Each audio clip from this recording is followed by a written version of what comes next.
I want to send my very best wishes to everyone observing the holy month of Ramadan. This is an incredibly special time of year for Muslims at home and abroad, a time for charity, for contemplation, and community. First, charity. This is one of the things that Islam is all about. Here in Britain, Muslims are our biggest donors. They give more to charity than any other faith group.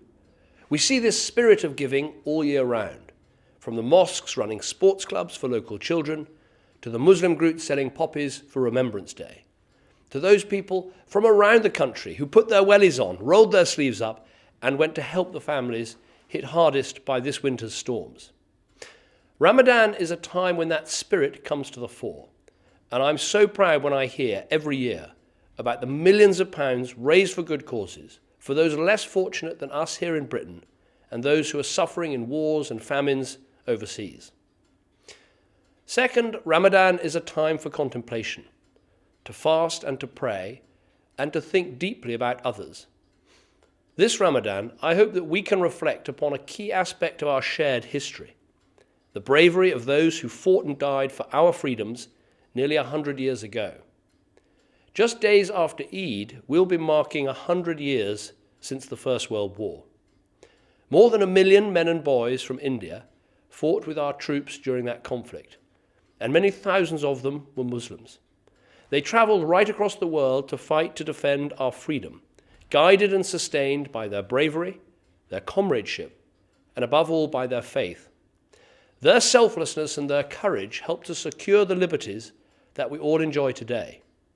So this Ramadan and this centenary, we will remember them and reflect upon their sacrifice. Third, Ramadan is a time for community, and there's nothing that exemplifies this more than those nightly iftars, when the fast is broken, the dates are opened, and all that great food is served. Last year, I was delighted to see how many community iftars were taking place right across the country, in mosques and in community centres, in parks and even in tents.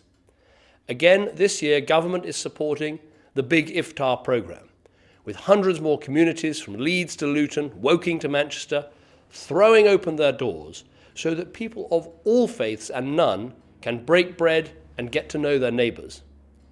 So wherever you are this holy month, let me wish you, once again, Ramadan Mubarak.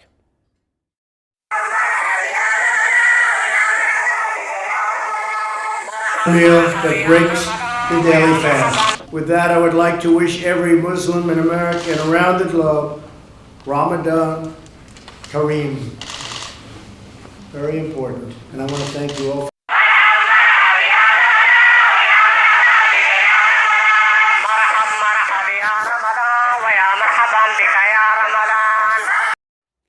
I extend my warmest wishes as millions of Muslims around the world begin observing the holy months of Ramadan.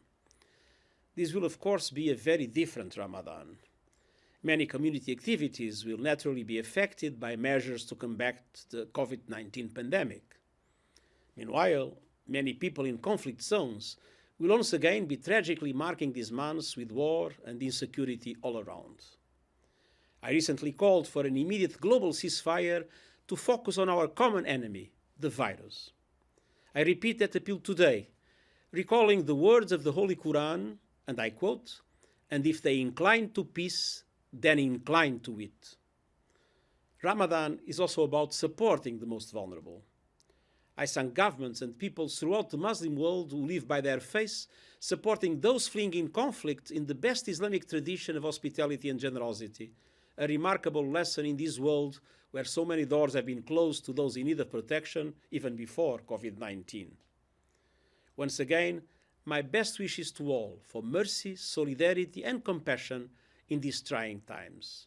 Ramadan Kareem.